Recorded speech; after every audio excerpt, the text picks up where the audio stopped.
Assalamualaikum warahmatullahi wabarakatuh. Innal hamdalillah nahmaduhu wa nasta'inuhu wa nastaghfiruh wa na'udzu billahi min shururi anfusina wa min sayyiati a'malina. May yahdihillahu fala mudilla lahu wa may yudlil fala hadiya lahu. Asyhadu an la ilaha illallah wahdahu la syarika lahu wa asyhadu anna Muhammadan abduhu wa rasuluh. يا أيها الذين آمنوا اتقوا الله حق تقاته ولا تموتن إلا وأنتم مسلمون يا أيها الناس اتقوا ربكم الذي خلقكم من نفس واحدة وخلق منها زوجها وبث منهما رجالا كثيرا ونساء واتقوا الله الذي تساءلون به والأرحام إن الله كان عليكم رقيبا يا أيها الذين آمنوا اتقوا الله وقولوا قولا سديدا يصلح لكم أعمالكم ويغفر لكم ذنوبكم ومن يطع الله ورسوله فقد فاز فوزا عظيما أما بعد. Kaum muslimin, kaum muslimat, para pemirsa dan para pendengar televisi dan radio Roja, dimanapun Anda berada, semoga senantiasa dirahmati Allah Subhanahu wa Ta'ala. Alhamdulillah, pada kesempatan yang baik ini kita kembali bertemu dan dipertemukan oleh Allah Subhanahu wa Ta'ala untuk mendengar atau mengkaji hadis-hadis Nabi sallallahu alaihi wasallam dari kitab Riyadhus Shalihin min kalami Sayyidil Mursalin sallallahu alaihi wasallam. Pembahasan kita masih seputar bab tentang berpakaian dan adab-adab yang berkaitan dengan berpakaian.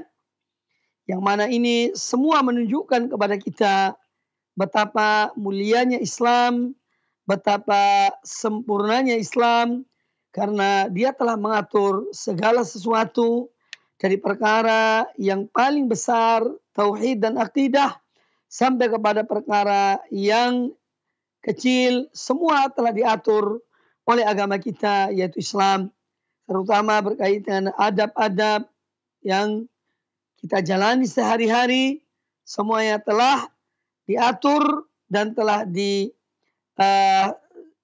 dijelaskan oleh Islam dan oleh Nabiul Islam, Nabi kita Muhammad sallallahu alaihi wasallam. Pembahasan kita hari ini insyaallah taala sampai pada bab yang ke-118.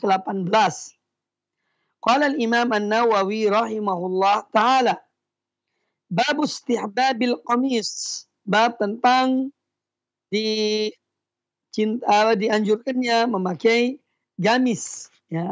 Gamis yang dikenal di tengah masyarakat kita dengan jubah, ya. Meskipun jubah itu ada juga yang dikenal oleh sebagian kalangan yang maksud jubah adalah untuk kaum wanita. Tetapi tidak sedikit di antara kita yang memahami jubah atau gamis itu adalah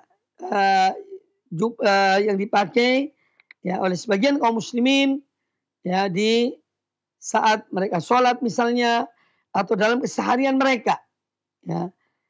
Jadi bab tentang dianjurkan yang memakai gamis. Al-Imam An-Nawawi rahimahullah ta'ala berkata, An Ummi Salamata radhiyallahu anha qalat, dari Ummu Salamah Ummul Mukminin radhiyallahu anha, beliau berkata, kana ahabba thiyabi ila Rasulillah sallallahu alaihi wasallam al-qamis. Hadis riwayat Imam Abi Dawud dan Imam At-Tirmidzi, dan At-Tirmidzi berkata hadithun hasanun, hadis ini adalah hadis yang baik. Kata Ummul Mukminin Ummu Salamah radhiyallahu anha, adalah pakaian yang paling disukai oleh Rasulullah sallallahu alaihi wasallam, yaitu gamis. Ya, jadi pakaian yang paling disukai oleh Nabi alaihi wasallam dalam kesehariannya, beliau memakai gamis. Nah, di sini tentu yang diambil pelajaran dari hadis ini, yaitu dianjurkannya seorang memakai gamis karena Rasulullah sallallahu alaihi wasallam menyukai pakaian tersebut. Kemudian juga bahwa dibolehkannya kita menggunakan pakaian yang lainnya secara berganti, yakni secara bergantian, kadang-kadang pakai gamis, kadang-kadang memakai yang lainnya. Ini sebagaimana dikatakan oleh para ulama. Karena pada hakikatnya memang pakaian itu adalah bagian dari adah. Tetapi kalau seorang melakukan sesuatu dan dia berniat mengikuti sunnah atau apa yang dilakukan oleh Nabi Sallallahu Alaihi Wasallam, maka hal itu menjadi ibadah kepada Allah Subhanahu Wa Taala. Semoga Allah anugerahkan kepada kita kecintaan kepada Nabi Sallallahu Alaihi Wasallam dengan apa? Dan melaksanakan sunnah-sunnah beliau, tuntunan beliau, ajaran beliau alaihi salatu wassalam. Kemudian bab yang berikutnya, bab yang ke-119.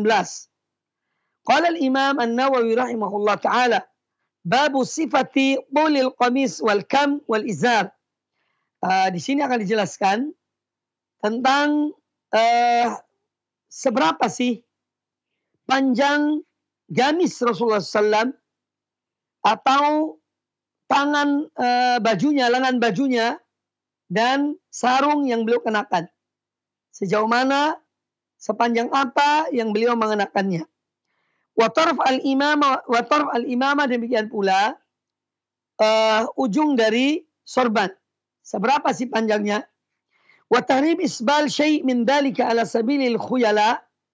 Dan bab ini juga akan menjelaskan tentang diharamkannya isbal dalam semua perkara tersebut ala sabilil khuyala, kalau dilakukan untuk menyombongkan diri, untuk menyombongkan diri.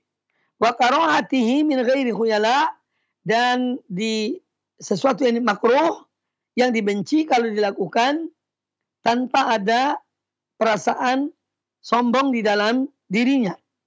Jadi bab ini akan menjelaskan kepada kita tentang pakaian Nabi Sallallahu Alaihi Wasallam, panjang tangannya seberapa, demikian pula bagian bawah dari pakaiannya, juga seberapa panjangnya, bahkan lengan bajunya seberapa panjangnya, sorbannya yang beliau pakai seberapa panjang yang beliau lepas di belakang misalnya. Ini semua akan dijelaskan di dalam bab ini. Dan dengan jelas Al-Imam An-Nawawi rahimahullah ta'ala menyebutkan, sebagaimana saya sering mengatakan, bahwa ketika beliau menulis bab-bab dalam kitabnya Riyadhus Shalihin, ini menunjukkan pemahaman fikih beliau rahimahullah ta'ala. Makanya beliau mengatakan di sini bahwa memanjangkan baju sampai menutupi kedua mata kaki, atau memanjangkan lengan baju sampai menutupi mungkin jari jemari, ini semua bagian dari isbal yang tidak dibolehkan. Bahkan kata beliau, tahrim isbali syai' min dalika. Haram hukumnya. Kalau ala sabilil khuyala. Kalau seorang melakukan hal tersebut, untuk menyombongkan diri. Untuk menyombongkan diri. Ini hukumnya haram. Tetapi kalau dia lakukan misalnya bukan untuk menyombongkan diri, ini kata beliau, ini hukumnya adalah makruh, sesuatu yang dibenci. Jadi sejumlah hadis Nabi Sallallahu Alaihi Wasallam yang akan disampaikan oleh Imam An-Nawawi pada bab ini akan menjelaskan kepada kita tentang bab yang baru kami bacakan tadi, yaitu panjang pakaian Rasulullah SAW, bahkan lengan baju beliau dan yang lainnya. Hadis yang pertama dalam bab ini yang dibawakan oleh An-Nawawi rahimahullah ta'ala, An Asma binti Yazid Al-Ansariyah. Dari Asma binti Yazid, salah seorang wanita Ansar radhiyallahu anha. Beliau berkata, qalat, kana ummu qamisi Rasulillah sallallahu alaihi wasallam ila rusk. Bahwa panjang lengan baju Nabi sallallahu alaihi wasallam itu sampai di rusk. Arus yaitu pergelangan pergelangan tangan sampai di sini. Jadi beliau tidak memanjangkan sampai melewati ya atau sampai ke telapak tangan. Tidak. Atau bahkan kadang-kadang ada sebagian orang yang memanjangkan sampai menutupi jari jemarinya. Nah, Nabi SAW tidak melakukan hal tersebut. Panjang lengan baju beliau sampai di pergelangan tangan. Sampai pergelangan tangan. Nah, ini juga menjelaskan kepada kita supaya pola hidup kita itu tidak tabdzir. Ya, kalau kita membuat pakaian ya sampai pergelangan tangan. Jadi kalau kita membuat dia lengannya panjang. Tapi lengan pendek tidak ada masalah. Ya, yang jadi hal yang dibicarakan adalah ketika pakaian yang kita jahit atau kita beli itu yang lengannya panjang. Sebaiknya ya adalah hanya sampai ke pergelangan tangan orang yang memakainya.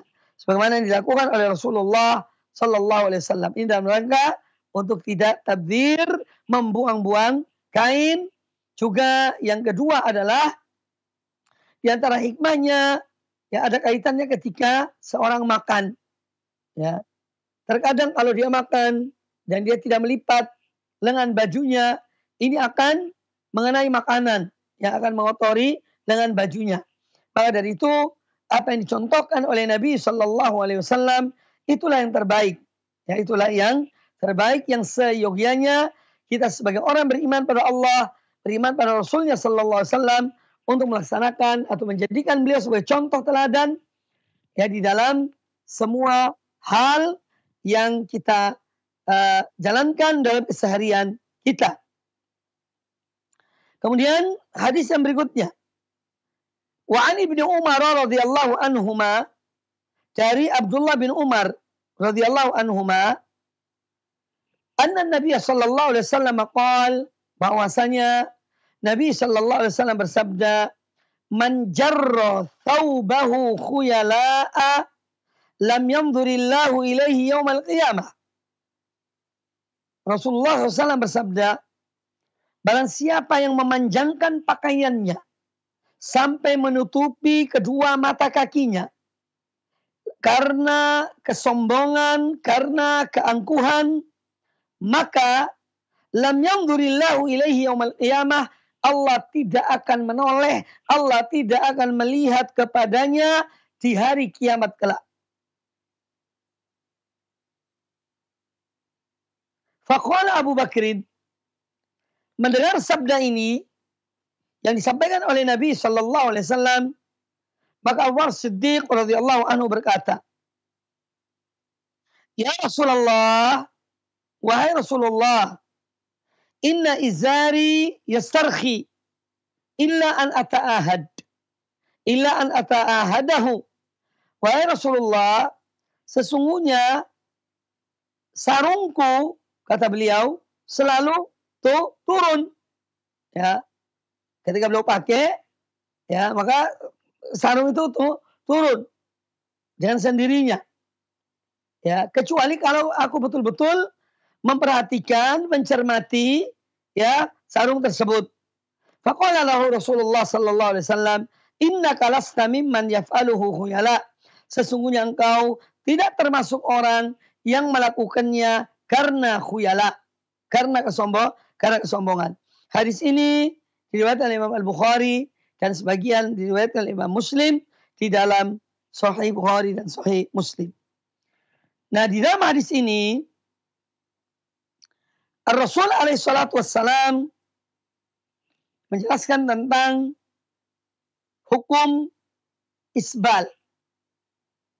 Isbal itu artinya memanjangkan pakaian. Entah itu celana, atau sarung, atau gamis. Ya. Ini khususnya bagi laki-laki. Memanjangkan pakaian-pakaian itu sampai menutupi mata kaki. Bahkan kadang-kadang ada orang memakai sampai menyentuh tanah.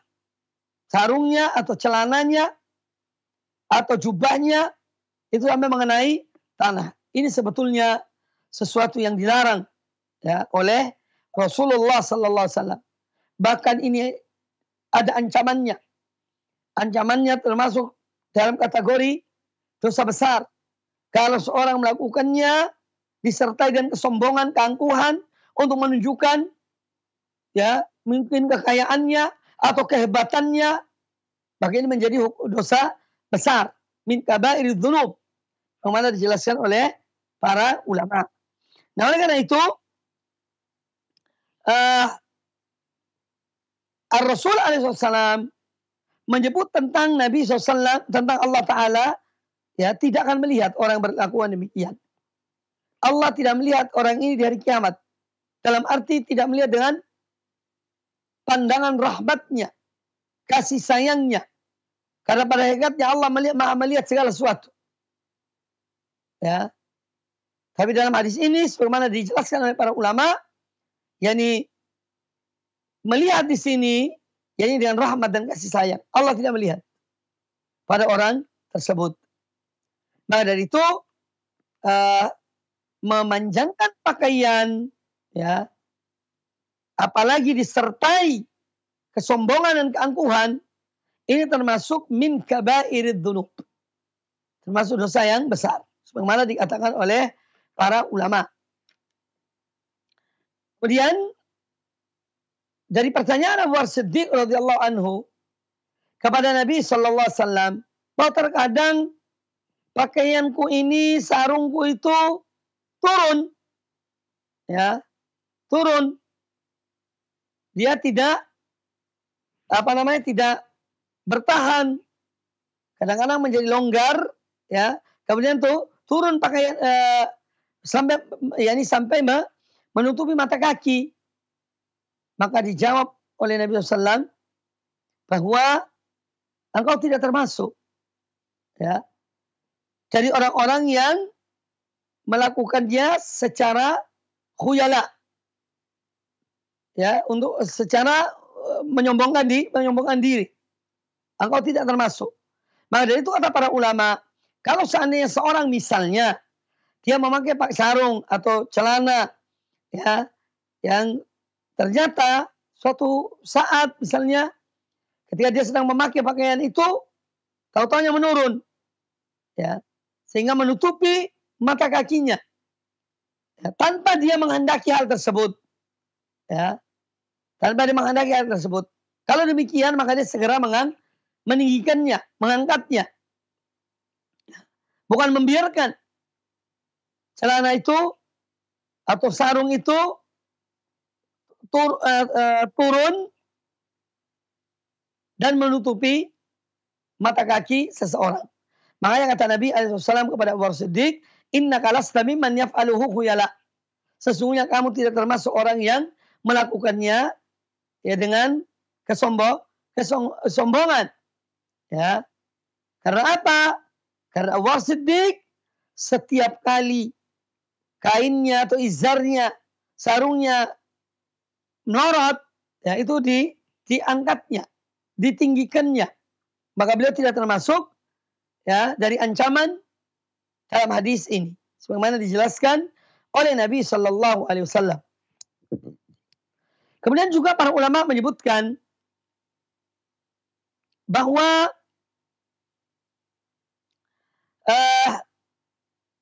isbal itu sendiri, ya, memanjangkan pakaian atau sarung atau jubah atau celana, ini khususnya bagi laki-laki, ada hal-hal yang negatif.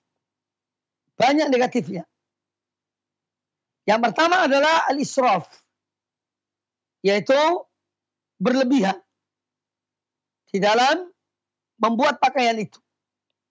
Ya, jadi berlebihan, ya, tabdzir, ya, karena pakaian yang dipakai oleh seorang itu sesuai dengan tinggi badannya, sesuai dengan fisiknya. Tidak usah dilebih-lebihkan, ya. Sehingga ini termasuk bab, sebagaimana dikatakan oleh para ulama, yaitu bab israf, termasuk berlebihan. Yang kedua, bahwa isbal itu juga ada tasyabbuh bin nisa. Ada semacam perbuatan yang menyerupai wanita. Padahal kita telah dilarang. Umat ini dilarang. Laki-laki menyerupai wanita, wanita pun dilarang menyerupai laki-laki. Ya, jadi bahwa apa yang disebutkan oleh Nabi SAW dalam hadis ini, ya menjelaskan kepada kita tentang larangan isbal ya bagi orang laki-laki. Adapun wanita memang mereka dianjurkan tidak boleh terbuka aurat mereka. Bahkan seluruh tubuh wanita itu adalah aurat kecuali wajahnya dan kedua telapak tangannya. Ya, maka dari itu kita dilarang tasyabbuh menyerupai mereka di dalam berpakaian. Kemudian hadis ini juga menjelaskan kepada kita tentang sanksi bagi orang-orang yang memanjangkan pakaiannya khuyala, ya, terutama karena kesombongan, karena keangkuhan, menunjukkan kelebihan dirinya. Ini tidak akan dilihat oleh Allah Subhanahu wa taala di hari kiamat kelak. Karena jelas hadisnya mengatakan demikian. Kemudian hadis yang berikutnya. Wa an Abi Hurairah radhiyallahu anhu anna Rasulullah sallallahu alaihi wasallam qala. Dan dari Abu Hurairah radhiyallahu an, ya, beliau berkata bahwasanya Rasulullah sallallahu alaihi wasallam bersabda, la yanzurullahu yaumal qiyamati man jarra izzarahu bataran. Allah tidak akan melihat seorang hamba pada hari kiamat kelak, yaitu hamba yang dia menarik memanjangkan sarungnya atau pakaiannya, ya, yang sampai menutupi kedua mata kakinya secara bataran, karena khuyala, karena sombong. Ya. Hadis ini hadis sahih riwayat Imam Al-Bukhari dan Imam Muslim dalam sahihnya. Juga dari Abu Hurairah radhiyallahu anhu, anin Nabi sallallahu alaihi wasallam qala, bahwa Nabi sallallahu alaihi wasallam bersabda, ma asfala minal ka'baini minal izari fa finnar. Ya. Ma asfala minal ka'baini minal izari fa finnar. Hadis riwayat Imam Al-Bukhari. Nabi sallallahu alaihi wasallam bersabda, ya, pakaian yang panjang, ya, yang sampai berada di bawah dua mata kaki, ini tempatnya di neraka. Jadi ancamannya neraka. Pakaian yang dipanjangkan sampai menutupi mata kaki, maka yang di bawah kedua mata kaki itu, pakaian itu di neraka, nah, di dalam neraka. Jadi ini juga ancaman dari Nabi SAW yang menunjukkan bahwa memang musbil itu atau al-isbal itu sesuatu yang dilarang. Ya. Maka tidak boleh seorang menertawakan orang-orang yang mereka sebut dengan orang-orang cingkrang, ya, karena mereka menaikkan celana mereka untuk tidak menutupi kedua mata kaki. Ini tidak boleh dicela. Ini ada ajarannya, ada tuntunannya, ya, dari Nabi Sallallahu Alaihi Wasallam. Ya. Maka apa yang dianjurkan kepada laki-laki adalah agar dia tidak musbil, ya, tidak memakai pakaian entah itu celana atau sarung, ya, atau jubah, ya, tidak sampai menutupi kedua mata kakinya. Ya, paling tidak dia mengangkatnya di atas kedua mata kaki. Kemudian hadis ini menjelaskan kepada kita tentang ancaman Allah Subhanahu wa taala. Dan ancaman Rasulullah SAW dalam masalah ini adalah an-nar, api neraka. Makanya para ulama menyebutkan bahwa, ya, ini bagian dari dosa besar. Karena ancamannya adalah neraka. Apalagi kalau seorang melakukannya dengan kesombongan, keangkuhan, menunjukkan kekayaannya, menunjukkan kehebatannya, menunjukkan kepribadiannya yang mewah misalnya. Nah, ini semua tentu dosanya akan lebih besar. Ya. Maka dengan demikian mudah-mudahan yang belum tahu masalah ini akan menjadi tahu. Dan supaya hati-hati dalam masalah isbal. Ya. Karena ada ancamannya. Ancamannya adalah apa yang disabdakan oleh Nabi Sallallahu Alaihi Wasallam, pakaian yang berada di bawah kedua mata kaki itu finnar, tempatnya adalah di api neraka. Kemudian hadis yang berikutnya masih kaitan dengan isbal.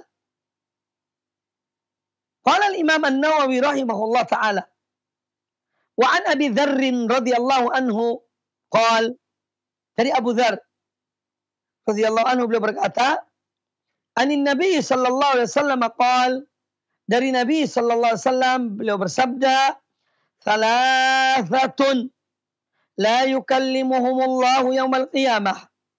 Ada 3 golongan orang-orang yang tidak akan diajak bicara oleh Allah di hari kiamat kelak. Wala yanzuru ilaihim, dan Allah tidak akan melihat mereka. Wala yuzakkihim, dan Allah tidak akan mensucikan mereka. Walahum adzabun alim, dan bagi mereka azab yang pedih. Qal faqara'aha Rasulullah SAW thalatha mirar. Kata Abu Dzar Al-Ghifari radhiyallahu anhu, maka Rasulullah SAW kemudian mengucapkan ini sampai tiga kali. Qala Abu Dzarrin, setelah beliau mengucapkan hadis ini 3 kali, Abu Dzar menyahut. Kata Abu Dzar radhiyallahu anhu, khabu wa khasiru. Ya. Khabu wa khasiru. Bahwa mereka orang-orang demikian ini akan gagal dan akan rugi. Maka kemudian Abu Dzar bertanya kepada Rasulullah SAW, man hum ya Rasulullah? Siapakah mereka ini? 3 golongan yang Allah tidak akan berbicara dengan mereka, dan mereka termasuk merugi. Siapa mereka itu, wahai Rasulullah? Qal, kata Nabi sallallahu alaihi wasallam, al-musbilu. Al-musbilu izarahu. Dalam satu riwayat, al-musbilu izarahu. Orang yang musbil, yang memanjangkan pakaiannya, entah itu gamis, celana, atau sarung, sampai menutupi kedua mata kakinya. Yang kedua adalah al-mannan. Al-mannan yaitu seorang yang selalu menyebut kebaikan-kebaikannya yang dia lakukan kepada manusia. Ya. Dia selalu menyebut-nyebut ya, kebaikan dilakukan kepada hamba-hamba Allah. Ini al-mannan. Makanya kita dilarang. Kalau telah berbuat sesuatu pada seorang hamba, sudahlah. Tidak usah ungkit-ungkit. Ya, dan menginginkan sesuatu dari orang yang mendengar. Lakukan karena Allah. Ya. Ini menunjukkan perintah untuk apa? Untuk ikhlas. Karena banyak orang sekarang kalau berbuat sesuatu dibangga-banggakan, dibicarakan, dipamerkan, ya, untuk menunjukkan kehebatannya. Ya. Jadi al-musbil, al-mannan. Yang ketiga, wal munaffiqu sil'atahu bil halfil kadhib.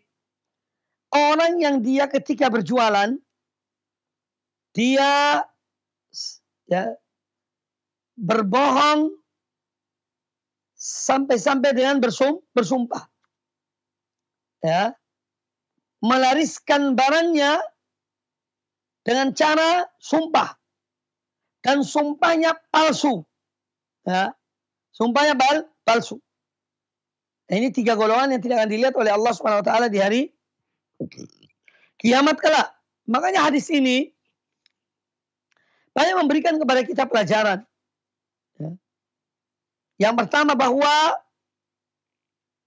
hadis ini menetapkan sifat al-kalam bagi Allah Subhanahu wa taala, dan betul kita beriman Ahlus Sunnah wal Jamaah, para salafus saleh dan orang-orang yang mengikuti mereka dalam hal sifat Allah berkaitan dan berbicara, mereka menetapkan, meyakini bahwasanya Allah berbicara. Ya. Allah itu berbicara. Ya. Tapi jangan ditanya bagaimana cara Allah berbicara. Kita tidak akan sampai kepada hal tersebut. Ya. Karena ilmu kita terbatas. Ya. Dan berita dari Al-Quran dan Sunnah juga tidak memberitahukan kepada kita bagaimana caranya. Tapi yang jelas bahwa Allah itu berbicara. Ya. Iya. Ini masalah akidah. Siapa yang mau punya Tuhan bisu? Ya. Tidak ada orang mau punya Tuhan bisu. Ya. Ini sifat yang tercela. Makanya Allah berbicara. Tetapi jangan ditanya bagaimana Allah berbicara. Ya. Tetapi kita wajib menetapkan sifat berbicara ini bagi Allah Subhanahu wa taala. Ya, beriman kepada sifat ini. Yang tetap tidak menyamakan sifat tersebut dengan sifat-sifat makhluknya.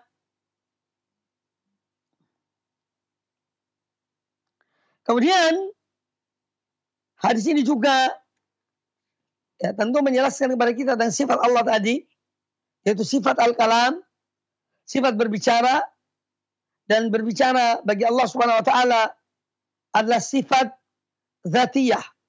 Ya, Allah bersifat dengan sifat ini secara dzatiyah lillah taala. Ya.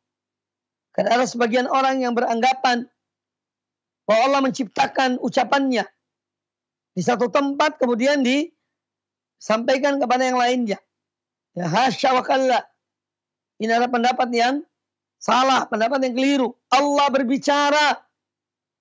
Allah memanggil. Sebutkan dalam Al-Quran. Dalam hadis-hadis Nabi Sallallahu Alaihi Wasallam. Ya. Dan kita wajib beriman kepada sifat ini. Dengan tetap tidak menyamakan sifat tersebut dengan sifat-sifat makhluknya. Jangan kita membayangkan hal-hal yang tidak patut untuk dibayangkan. Ya. Jangan kita bayangkan. Ya. Allah memiliki sifat dan sebuah sifat Allah tidak sama dengan sifat makhluknya. Kemudian juga hadis ini menjelaskan kepada kita tentang dalam dunia pendidikan dan pengajaran ada beberapa hal pelajaran yang perlu penekanan. Nah, penekanan itu dengan diulang-ulangi. Karena disebutkan dalam hadis ini oleh Abu Dzar Al-Ghifari radhiyallahu an bahwa Nabi SAW mengulangi hadis ini sampai 3 kali. Sampai tiga kali. Jadi salah satu metode yang telah dilaksanakan oleh Nabi SAW dan ditemukan oleh ulama-ulama tarbiyah, ahli-ahli pendidikan dan pengajaran.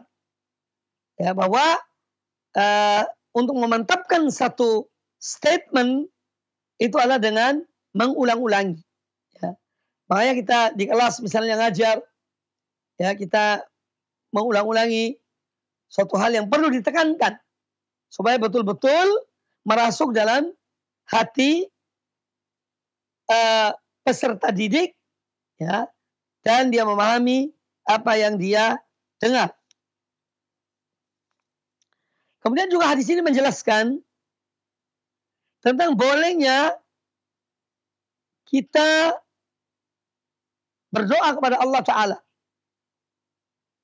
terhadap orang-orang yang menyelisihi perintah Allah dan perintah Rasulnya.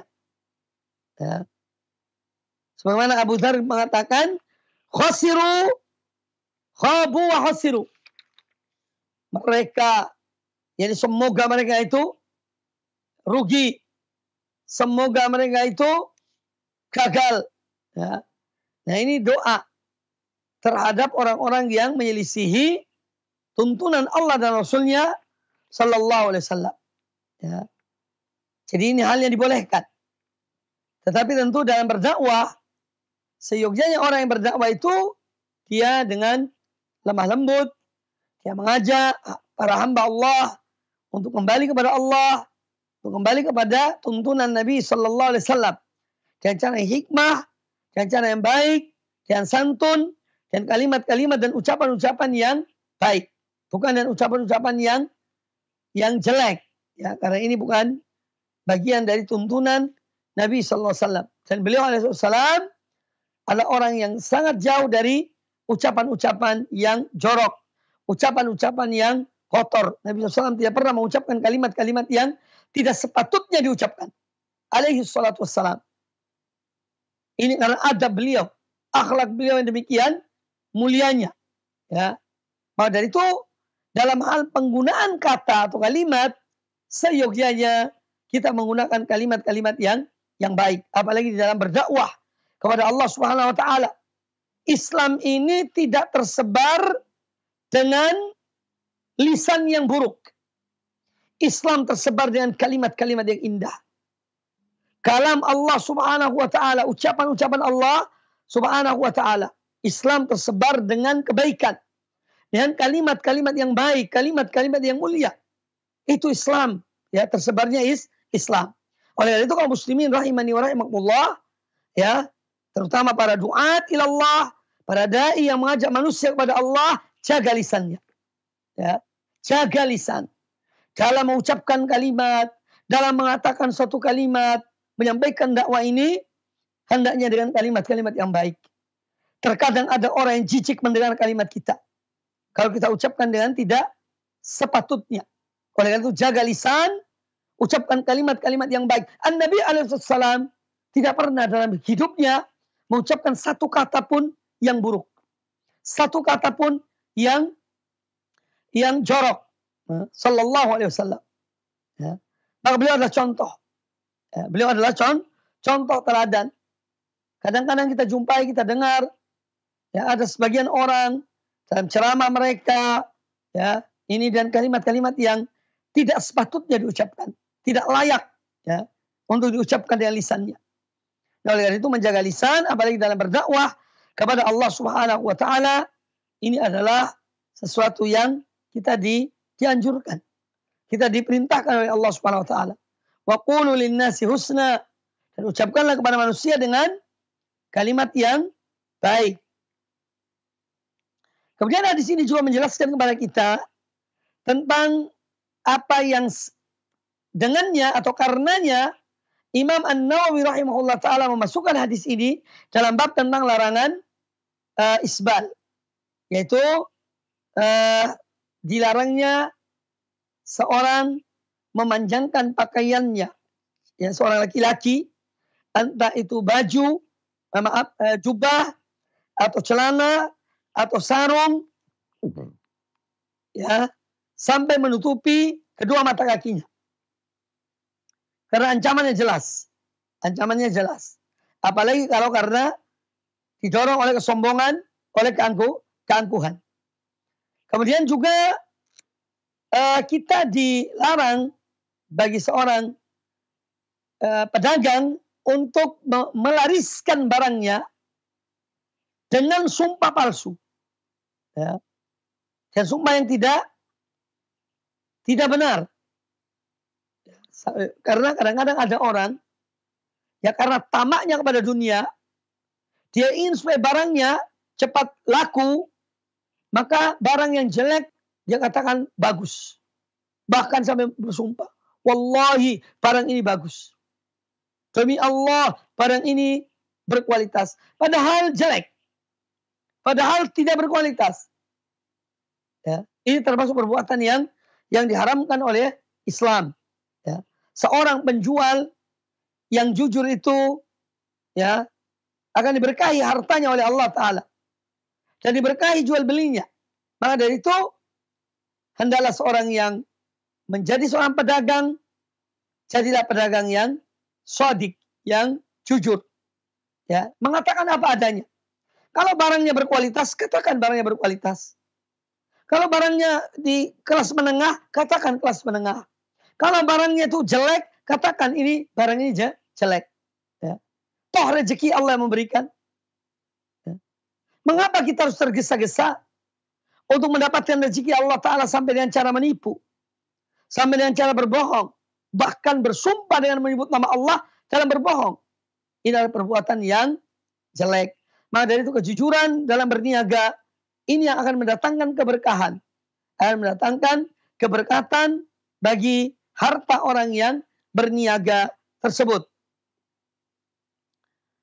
Kemudian yang juga diambil dari hadis ini, bahwa orang yang ketika dia memberikan sesuatu, diikuti dengan omongan-omongan, ya, atau dia mencerita-ceritakan, ini termasuk akan merusak amalnya.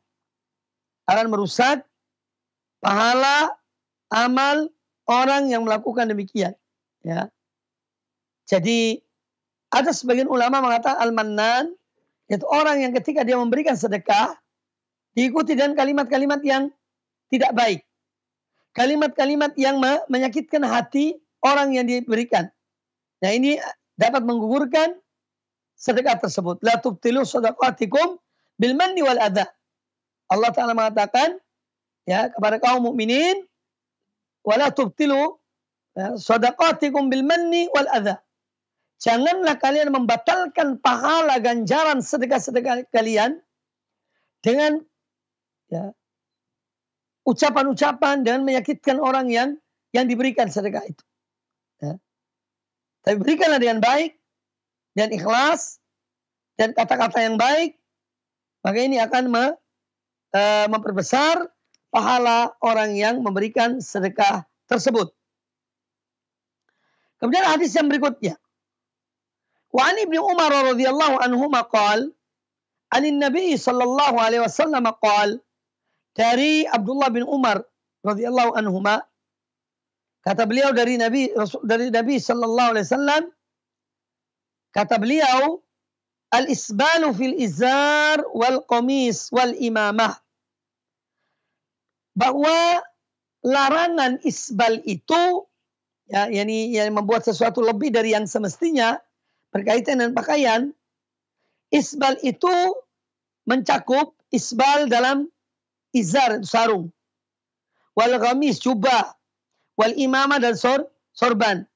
Man jarra syai'an khuyala'a, pada siapa yang melakukan hal tersebut karena kesombongan dan keangkuhan, lam yandurillahu ilaihi yaumal qiyamah, Allah tidak akan melihatnya di hari kiamat kelak.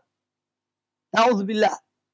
Seorang musbil, ya, baik izarnya, gamisnya, sorbannya sampai ke tanah, misalnya, pakai sorban dipanjangkan sampai ke tanah, ya, ini satu hal yang tidak sepatutnya dilakukan.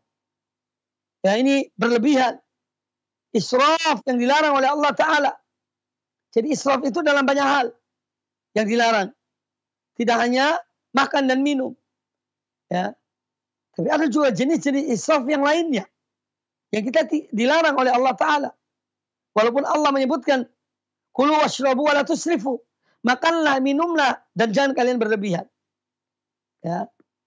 Walaupun itu hanya yang diucapkan yang disebutkan oleh Allah dari sisi makanan dan minuman. Tapi ada hal-hal yang kita dilarang, israf. Seorang berwudu dan air yang berlebihan. Seorang mandi dan air yang berlebihan. Juga bagian dari israf.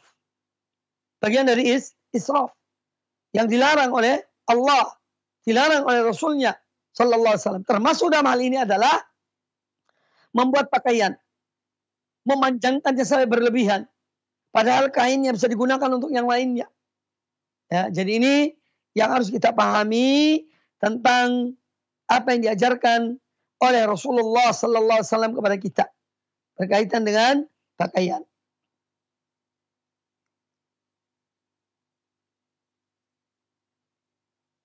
Kemudian hadis yang berikutnya, ya, hadis yang berikutnya yaitu hadis Abu Jurai.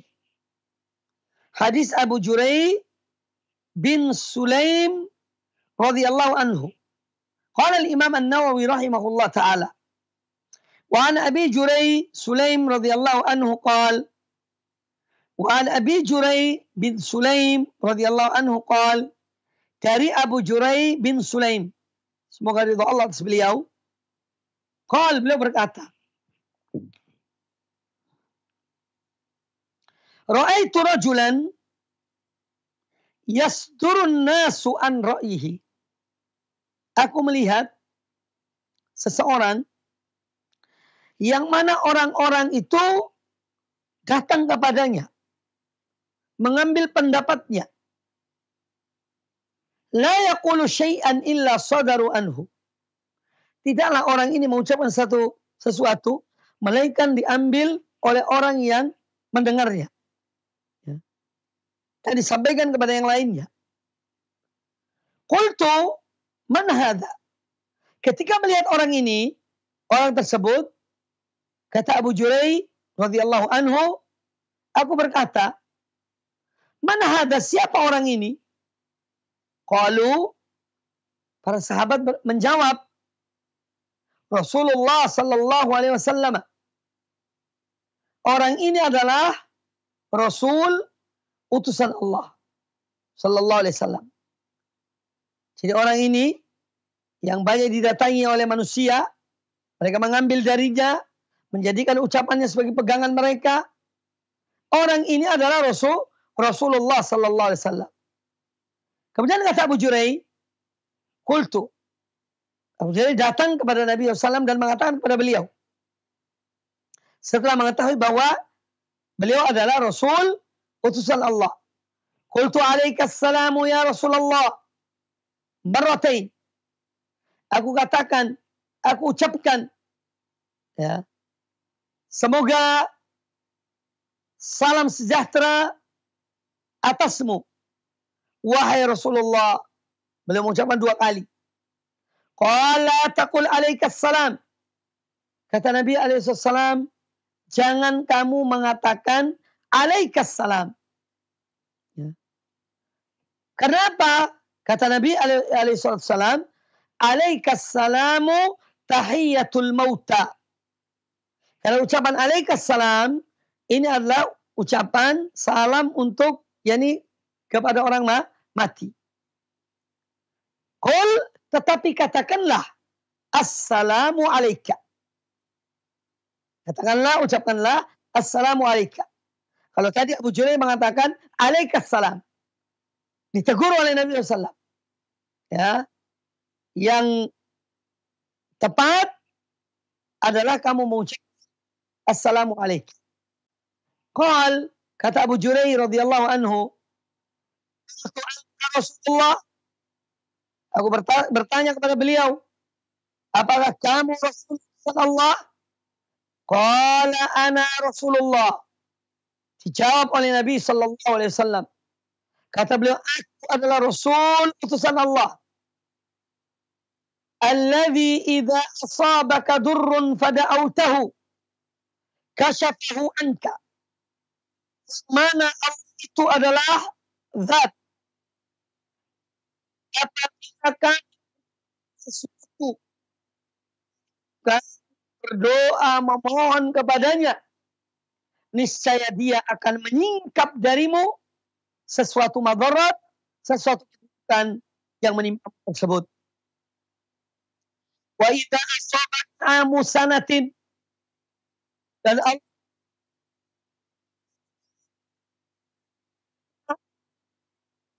kalau kamu musim panas, paceklik, ya, tahu kemudian engkau berdoa, mohon kepadanya, malaka, dia akan menumbuhkan bagi tumbuhan.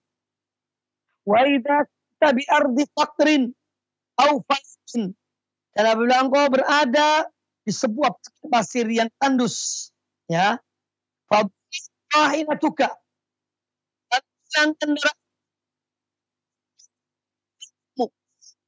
ya, tahu, lalu engkau berdoa mohon kepadanya, itu kepada Allah, radd alaika, niscaya Allah atau dia akan mengembalikan itu padamu. Ya.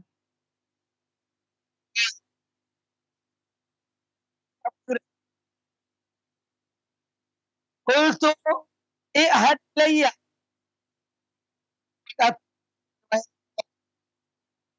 ingin, ya,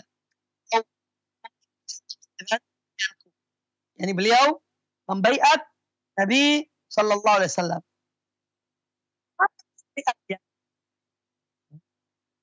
Qal, kata Nabi SAW ketika Abu Sufyan agar Nabi SAW memberikan pesan kepada beliau, ya, kata Nabi SAW, la tasubbanna ahadan. Ini pesan dari Allah. Kata beliau, jangan sekali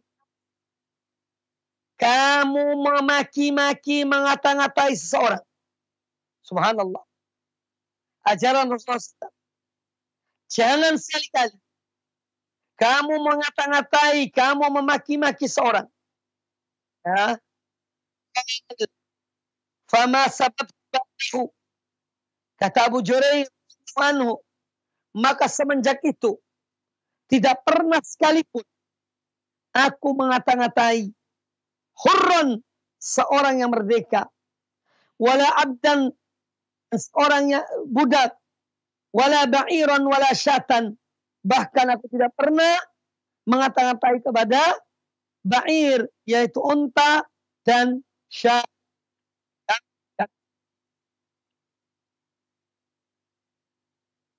Yang wala tahkiranna minal ma'rufi syai'an. Pesan yang kedua, kata Nabi SAW kepada beliau, ini kepada Abu Jurair, wala tahkiranna minal ma'rufi syai'an. Jangan sekali-kali suatu perbuatan yang baik. Jangan sekali-kali kamu remehkan, ya, suatu perbuatan baik meskipun sedikit. Antum lima akhaka wa antum mumbasitun ilaihi wajhuk. Yang ketiga, hendaklah kamu berbicara dengan saudaramu ilaihi wajhuka, wajahmu dalam keadaan berseri-seri, tunjuk ke kegembiraanmu kepada saudaramu ketika kau berbicara dengan dia. Inna dzalika minal ma'ruf. Sesungguhnya yang demikian itu termasuk perbuatan yang baik.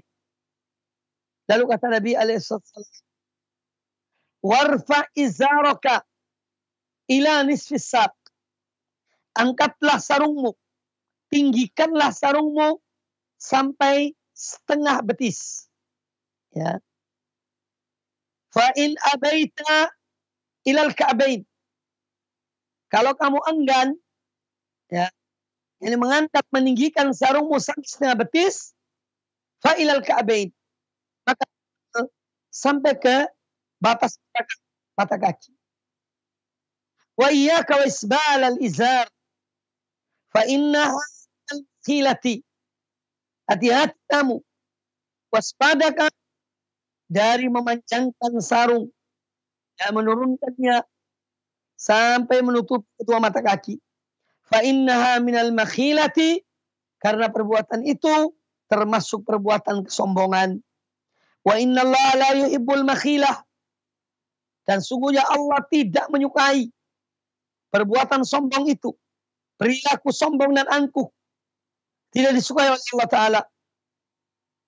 Wa ini mru'un syatamaka wa ayyaraka, dan apabila ada orang yang dia membuka, yang dia mengata-ngatai, syatamaka wa ayyaraka, dan dia membuka atau mempermalukan kamu, bima ya'lamu fika, dan sesuatu yang dia ketahui tentang aib dan cacatmu, fala tu'ayyirhu bima ta'lamu fihi, maka jangan kamu mencela dia, jangan kamu mempermalukan dia dengan sesuatu yang kamu tahu yang ada pada dirinya. Yani dari cacat, celah yang ada pada dirinya. Fa innama wabalu dzalika alaih, karena sungguhnya yakni balasan, ya, bagi orang berbuat demikian itu akan menimpa dirinya sendiri. Baik. Hadis ini diriwayatkan Imam Abu Daud, Imam At-Tirmidzi yang baik. muslimat rahimani Allah, hadis Abu Hurairah radhiyallahu anhu, ajaran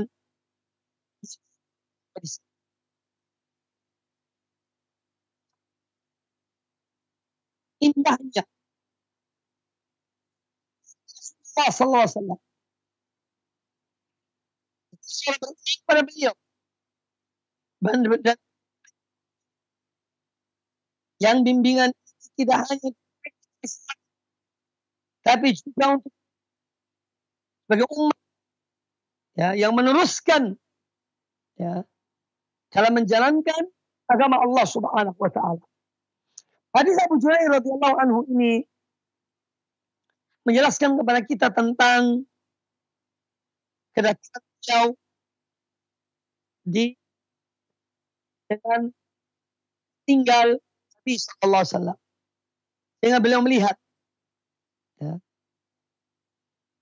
ada orang pada beliau menanti atau memberikan sesuatu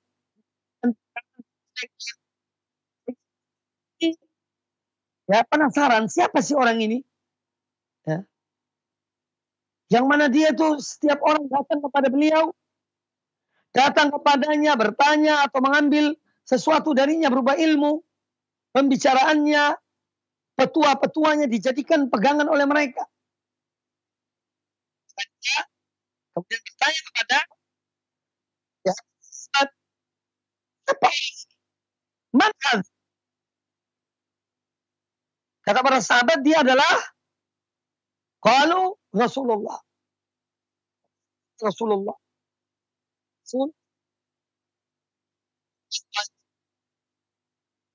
Ya. Kemudian dengan spontan datanglah Abu Jurai menemui Nabi SAW. Dan dia mengucapkan salam. Ya, alaikassalam ya Rasulullah.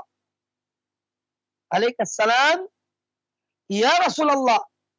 Ini menunjukkan bahwa dia beriman kepada Nabi SAW. Ya, semoga salam sejahtera atasmu, wahai Rasulullah.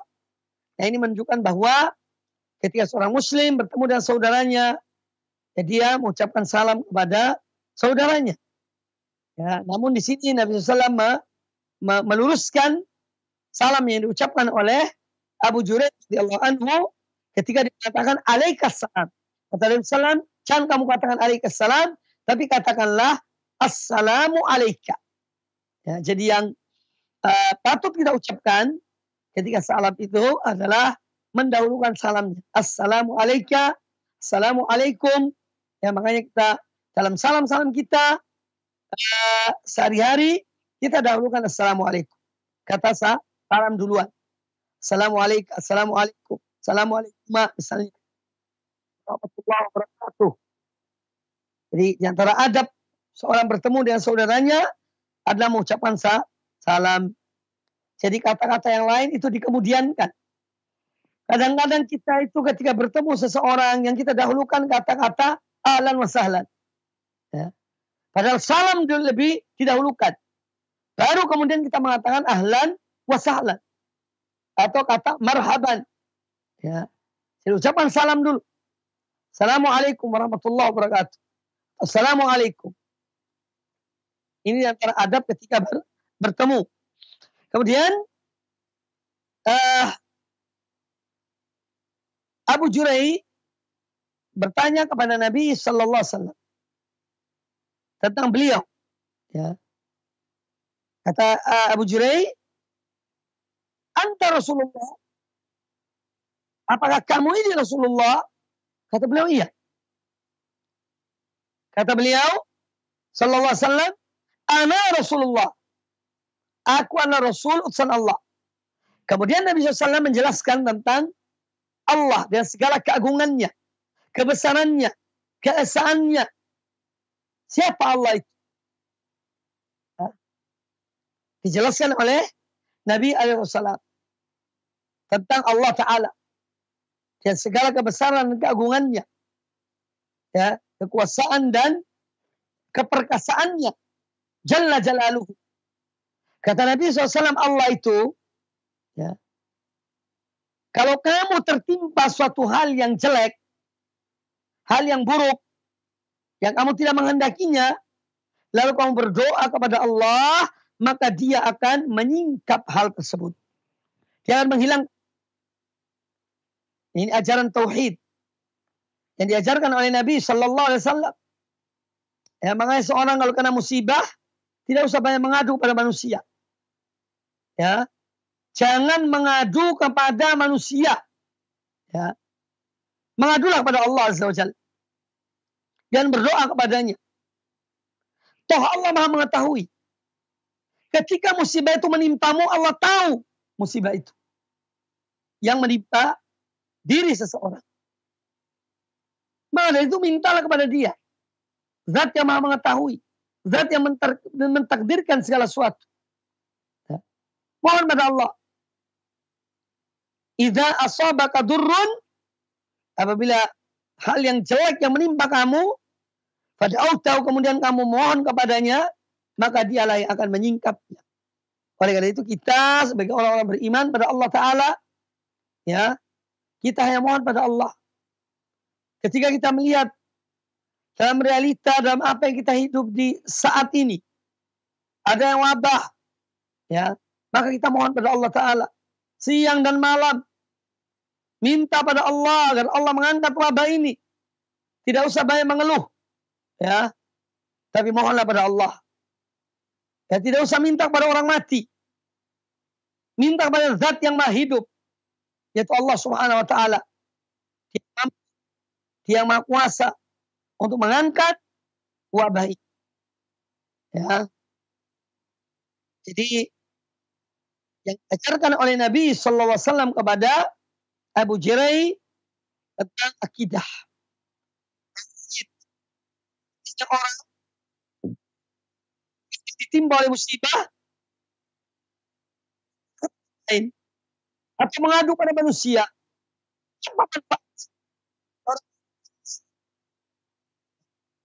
minta pada Allah, berdoa kepada Allah, Allah yang akan menyingkap musibah tersebut. Kemudian kata Nabi alaihissalam kepada Abu Jurai, bahwa Allah itu kalau kamu tertimpa tahun paceklik, tidak turun hujan, panas yang panjang, lalu kamu mohon pada Allah, minta kepadanya, maka dia yang akan menurunkan hujan, dia yang akan menumbuhkan tumbuh-tumbuhan. Ini juga satu ajaran tauhid, ya, yang mengajarkan kepada kita agar berdoa hanya kepada Allah, meminta hanya kepada Allah, memohon hanya kepada Allah, berharap hanya kepada Allah, dan bukan kepada selain Allah, siapapun mereka. Ya. Yang kita mohon, yang kita berdoa hanya kepada Allah Subhanahu wa Ta'ala dalam semua kesulitan, kesempitan, ya, kita kembali kepada Allah Ta'ala dan berdoa, memohon kepadanya. Kemudian yang ketiga yang disebutkan oleh Nabi SAW tentang Allah Ta'ala, dan Allah itu dia yang akan mengembalikan kendaraanmu kalau kamu bepergian di sebuah padang pasir. Kemudian kendaraanmu entah itu onta atau kuda atau keledai lari pergi meninggalkanmu. Kemudian engkau berdoa minta pada Allah, ya Allah kembalikanlah kendaraanku. Allah yang akan mengembalikannya. Allah yang akan mengembalikannya. Jadi Nabi SAW mengajarkan kepada Abu Juraid akidah tauhid dan yaitu bermohon atau memohon hanya kepada Allah, berharap hanya kepada Allah Subhanahu wa Ta'ala. Ya. Bukan kepada selain Allah, tapi hanya kepada Allah Subhanahu wa Ta'ala. Kemudian Abu Juraid radhiyallahu anhu meminta kepada Nabi sallallahu alaihi wasallam untuk mengajarkan pada beliau, ya, dalam mengikat janji, berikan amanah agar dijalankan yang sebaik-baiknya oleh beliau. Maka kata Nabi alaihissalam, la tasubbanna ahadan. Jangan sekali-kali kamu mengata-ngatai seseorang. Dan mengata-ngatai orang itu penyakit. Orang itu kalau sudah terbiasa mengata-ngatai orang, sulit dihilangkan. Karena sudah menjadi penyakit. Na'udzubillah min dzalik. Ya. Maka sebelum menjadi kebiasaan, tahan lisan ini. Ketika akan terungkap ya, kalimat yang di sana mengandung cacian, makian, ya, itu ditahan lisan ini. Ingat apa yang dilarang oleh Nabi SAW. La tasubbanna ahadan. Hadis ini bukan hanya untuk Abu Jurai. Hadis ini untuk seluruh umat beliau. Sallallahu alaihi wasallam. Terus yang berikutnya, apa manfaatnya? Ketika kita mengata-ngatai seseorang, tidak ada gunanya. Itu hanya akan menjelekkan diri kita sendiri. Ya. Orang akan tahu mulutnya orang ini tidak bagus. Ya. Lisannya orang ini tidak bagus. Hati-hati. Awas kamu kepada orang ini. Bahaya lisannya. Orangnya senang maki-makian. Senang ngata-ngatai. Hati-hati kamu. Jadi banyak negatifnya. Selain dosa, ya, kemudian menjelekkan kepribadian sendiri, melanggar larangan Rasulullah SAW, jadi banyak dampak negatifnya. Oleh karena itu, orang yang afif, yaitu orang yang menjaga lisannya. Jadi ucapan-ucapan yang tidak sepatutnya diucapkan, ya, terutama memaki-maki, mengata-ngatai orang lain. Kata Nabi SAW, la tasubbanna ahadan. Jangan sekali-kali kamu mengata-ngatai seseorang. Apa jawaban pernyataan Abu Jurai? Kata beliau, semenjak itu, ya semenjak perjanjian beliau dengan Nabi SAW untuk tidak mengata-ngatai seseorang, tidak pernah semenjak itu aku mengata-ngatai seorang pun. Baik itu orang merdeka, ataupun hamba sahaya, bahkan kepada binatang, tidak pernah aku kata-katai. Karena kadang-kadang, namanya kebiasaan di negeri Arab, mereka hidup juga dengan, artinya dengan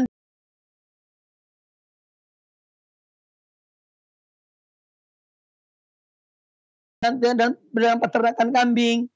Nah, kadang-kadang dalam pergaulan ini, dalam kehidupan sehari-hari ini, ya itu mungkin mereka mengata-ngatai binatang itu. Ya, itu hal yang hal yang ada pada manusia. Ya. Mungkin kadang-kadang ada binatang yang tidak taat pada tuannya, itu dikata-katai. Makanya kata Abu Jurai,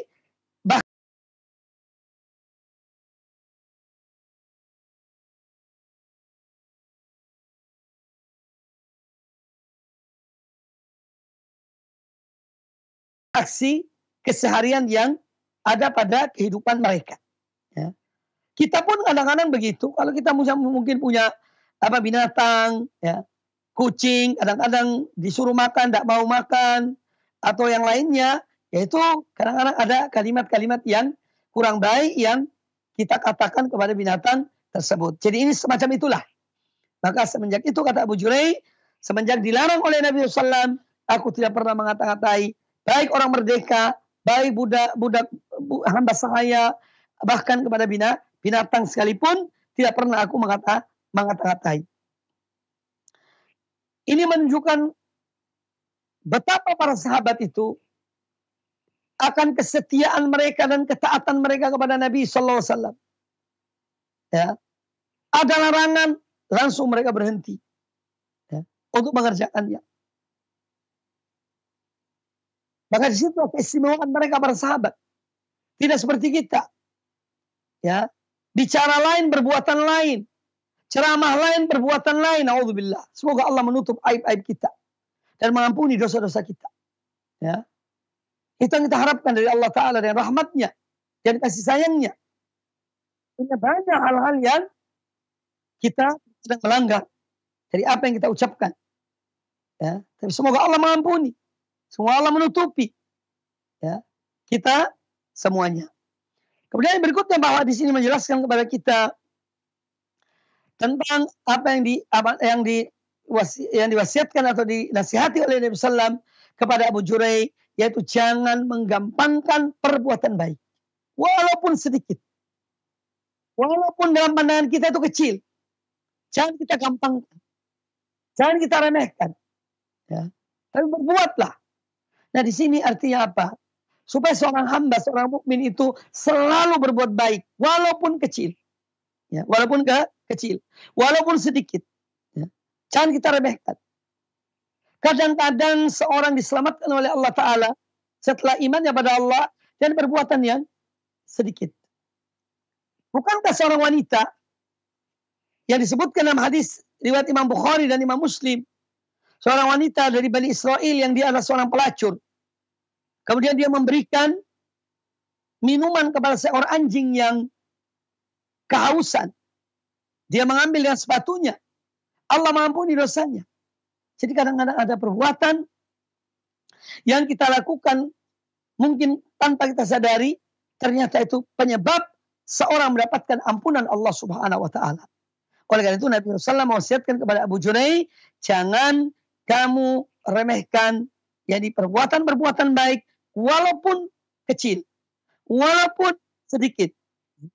Contoh yang diberikan oleh Nabi SAW yaitu ketika bertemu dengan saudaramu, ketika berbicara dengan saudaramu, yakni tunjukkan wajahmu yang ceria. Wajahmu yang ceria. Ini bagian dari kebaikan, bagian dari perbuatan baik. Ya. Fa inna dzalika minal ma'ruf. Karena ini termasuk perbuatan yang baik. Bahkan sekarang ada penemuan-penemuan tentang senyum itu sangat bermanfaat. Senyum itu melancarkan pencernaan. Padahal sudah diajarkan oleh Nabi SAW. Ya. Senyumnya seorang pada saudaranya bagian dari ibadah, bagian dari kebaikan. Ya. Sudah diajarkan oleh Rasulullah Sallallahu Alaihi Wasallam. Jadi berbuat baik itu jangan menunggu yang besar. Kadang-kadang ada orang ingin berbuat baik tunggu yang besar. Kalau yang kecil tidak mau diremehkan, digampangkan. Jangan. Selama ada kesempatan untuk berbuat baik, kecil ataupun besar, lakukanlah. Karena kesempatan itu, peluang itu tidak berulang. Biasanya demikian. Sekali peluang tidak akan ada kedua kalinya. Oleh karena itu, kita harus pandai memanfaatkan peluang yang Allah berikan kepada kita dalam melakukan amal-amal kebaikan. Kemudian juga yang diambil dari hadis ini tentang larangan isbal. Makanya Imam Nawawi rahimahullah masukkan hadis ini dalam bab tentang apa yang sedang kita bahas ini. Nabi SAW menyuruh kepada Abu Junaih untuk mengangkat pakaiannya, sarungnya atau gamisnya itu sampai setengah betis. Kadang-kadang ada orang, wah terlalu tinggi misalnya. Kata Nabi SAW, fa'in abaita, kalau kamu enggan menaikkan, meninggikan sarungmu atau pakaianmu sampai setengah betis, maka ilal ka'bain. Sudahlah, di atas mata kaki sedikit. Ya, di atas mata kaki atau sebatas dengan mata kaki itu. Lalu beliau melarang isbal. Wa iyyaka wa isbal al-izar. Fa innaha minal makhila. Hati kamu. Jangan sampai kamu panjangkan bajumu, pakaianmu, sarungmu, jubahmu, gamismu sampai menutupi ya kedua mata kakimu. Karena ini bagian dari kesombongan. Fa innaha minal makhilati. Ini bagian dari kesombongan dan Allah tidak menyukai orang-orang yang sombong atau perbuatan sombong. Kemudian yang terakhir, wasiat yang sangat mulia. Kata Nabi SAW, kata beliau, seandainya ada orang yang memakimu, yang mengata-ngataimu, yang membuka aibmu dengan sesuatu yang dia tahu tentang dirimu, jangan kamu balas. Maka jangan kamu membuka aib orang itu, yang mana kamu tahu ada aibnya orang itu. Tapi jangan kamu balas. Ini ajaran yang luar biasa. Mengajarkan jiwa seorang mukmin untuk bersih. Bersih dari dendam. Bersih dari hasad. Ya. Bersih dari kesombongan. Jadi wasiat yang luar biasa. Kata beliau, apabila ada orang yang mempermalukan kamu dan sesuatu yang diketahui tentang aib yang ada dalam dirimu, maka jangan kamu mempermalukannya dengan satu aib yang kamu tahu ada pada dirinya. Memerlukan orang yang jiwa besar untuk melakukan wasiat hadis ini. Orang yang betul-betul beriman pada Allah Ta'ala, yang yakin adanya akhirat, ya, yang betul-betul meyakini bahwa kita akan dibangkitkan di akhirat kelak, ya, akan diberikan balasan oleh Allah Subhanahu Wa Ta'ala. Wasiat yang luar biasa yang diajarkan oleh Nabi Sallallahu Alaihi Wasallam. Maka dari itu kaum muslimin rahimahumullah, ya, seorang bersabar di dunia ini jauh lebih baik pada dia melawan kejahilan dan kebodohan. Ya. Jadi pada dia melawan kesombongan dan keangkuhan, lebih baik dia sabar. Dan niat karena Allah. Dia lebih mengutamakan akhirat, yang dia akan mendapat balasan di sana, daripada melampiaskan emosinya di dunia ini. Hanya kepuasan sementara. Hanya kepuasan sementara. Terkadang karena hawa nafsu. Lebih baik sabar, pahala besar di sisi Allah, ya, itu lebih utama. Maka di sini ajaran yang luar biasa. Nabi SAW mengajarkan kepada kita untuk betul-betul membersihkan jiwa kita, diri kita, hati kita dari dendam. Kalau seorang mempermalukan kamu dengan satu aib yang ada pada dirimu, jangan kamu mempermalukan yang ada pada dirimu, kau ketahui. Biarkan dia. Balasannya dia akan mendapatinya. Dia akan menemukan balasannya dari Allah Subhanahu Wa Ta'ala. Ya. Tapi kamu sabar. Tahan lisanmu. Tahan anggota badanmu. Ya. Sabar menanti yang di akhirat, yang jauh lebih utama, jauh lebih besar pahalanya di sisi Allah Subhanahu Wa Ta'ala. Kaum muslimin dan kaum muslimat, para pemirsa televisi Roja dan para pendengar radio Roja dimanapun Anda berada, demikian pula para pemirsa dan pendengar televisi dan radio Al-Iman, semoga senantiasa dirahmati Allah Subhanahu Wa Ta'ala. Baru saja kita mendapatkan satu tuntunan dan adab-adab yang diajarkan oleh Nabi SAW yang demikian agungnya, ya.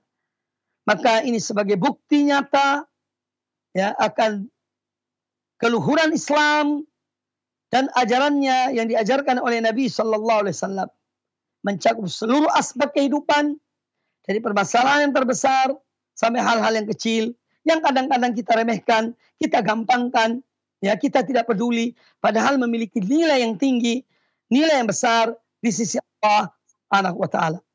Semoga dengan bertambahnya ilmu kita dapat melaksanakan, mempraktekannya, mengamalkannya dalam kehidupan kita sehari-hari dengan niat karena Allah Subhanahu Wa Ta'ala. Jadi banyak sekali pelajaran yang kita ambil dari hadis Abu Juraid radhiyallahu taala anhu. Ya, ini telah disebutkan oleh para ulama, ya, bahwa semua perkara berada di tangan Allah Subhanahu Wa Ta'ala. Semua urusan seorang hamba berada di tangan Allah Azza wa Jalla. Dia yang mengaturnya, dia yang menentukannya. Kita hanya bisa berbuat, kemudian berdoa dan tawakal kepada Allah Subhanahu Wa Ta'ala. Kemudian juga di sini menjelaskan kepada kita tentang hendaknya kita banyak bersyukur pada Allah Ta'ala, mengingat akan nikmat-nikmat Allah yang banyak yang dianugerahkan kepada kita, terutama nikmat iman dan Islam, nikmat mengikuti dan beriman kepada Rasulullah Sallallahu Alaihi Wasallam. Kemudian hadis ini juga menjelaskan kepada kita tentang kewajiban ikhlas di dalam menasihati. Ikhlas di dalam kita menasihati, ya, sehingga betul-betul nasihat itu akan masuk dan merasuk ke dalam hati orang yang dinasihati. Kemudian hadis ini juga menjelaskan kepada kita tentang haramnya sibabul muslim, ya, mengata-ngatai, memaki, mencaci maki seorang muslim, hukumnya adalah haram. Ya, hukumnya adalah haram. Ya. Oleh karena itu, mari kita menjaga lisan kita anggota badan kita, akan kehormatan seorang mukmin. Seorang mukmin mempunyai kehormatan lebih dari kehormatan Ka'bah. Sebagaimana disabdakan oleh Nabi sallallahu alaihi wasallam. Maka jaga kehormatan seorang mukmin. Jangan sampai kita hancurkan, kita merusak kehormatan seorang mukmin. Tanggungannya besar di akhirat kelak. Kecuali kalau dimaafkan di dunia ini. Kecuali kalau dimaafkan di dunia ini. Kemudian juga di sini menjelaskan kepada kita tentang bagaimana para sahabat, kesungguhan mereka di dalam melaksanakan wasiat-wasiat dari Nabi sallallahu alaihi wasallam, dan mereka istiqomah di dalam melaksanakannya. Ya, ini satu hal yang luar biasa. Ya, di antara sifat-sifat para sahabat Nabi alaihi wasallam, yang mereka adalah manusia-manusia pilihan. Allah memilih mereka untuk menjadi sahabat Rasulullah sallallahu alaihi wasallam radhiyallahu anhum ajma'in. Kemudian dianjurkannya seorang ketika bertemu, ya, dia tersenyum dengan saudaranya, yang menampakkan wajahnya yang senang, wajah yang gembira ketika bertemu dengan saudaranya. Hadis ini juga menjelaskan kepada kita sedikit, dan hadis ini menjelaskan pula kepada kita tentang yang disunnahkan ketika seorang memakai sarung atau memakai jubah, yaitu dia meninggikan, ya, tidak menutupi kedua mata kakinya, tapi minimal di atas mata kaki, ya, sedikit di atas mata kakinya, sebagaimana yang diarahkan oleh Rasulullah sallallahu alaihi wasallam. Ya, karena memanjangkannya itu bagian dari sifat sombong dan angkuh, dan Allah tidak menyukai orang-orang yang sombong, orang-orang yang angkuh. Setelah mengetahui kebenaran, mereka menolak kebenaran itu atau meremehkan orang lain. Itulah kesombongan, itulah keangkuhan, ya, yang dilarang oleh Nabi sallallahu alaihi wasallam dan diharamkan oleh Allah subhanahu wa ta'ala. Kemudian seorang juga seyogyanya dia menjaga lisannya dari membuka aib orang lain, walaupun ada orang membuka aibnya. Walaupun ada orang yang membuka aibnya, tapi jangan dibalas dan membuka aib orang tersebut. Tapi serahkan kepada Allah Ta'ala, ya, dan ingatlah akan janji Allah, yaitu pahala yang akan diberikan di sisi Allah Subhanahu wa Ta'ala jauh lebih besar daripada membalas orang yang membuka aib seseorang. Ya. Demikian dapat disampaikan pada kesempatan yang baik ini. Semoga bermanfaat bagi kita semuanya, dan kita menutup kajian ini dengan kafaratul majlis. Subhanakallahumma bihamdika asyhadu an la ilaha illa anta astaghfiruka wa atubu ilaik. Wa sallallahu wasallam wa barak ala nabiyyina wa ala alihi washabbihi ajma'in. Wa jazakumullahu khairan. Wassalamu alaikum warahmatullahi wabarakatuh.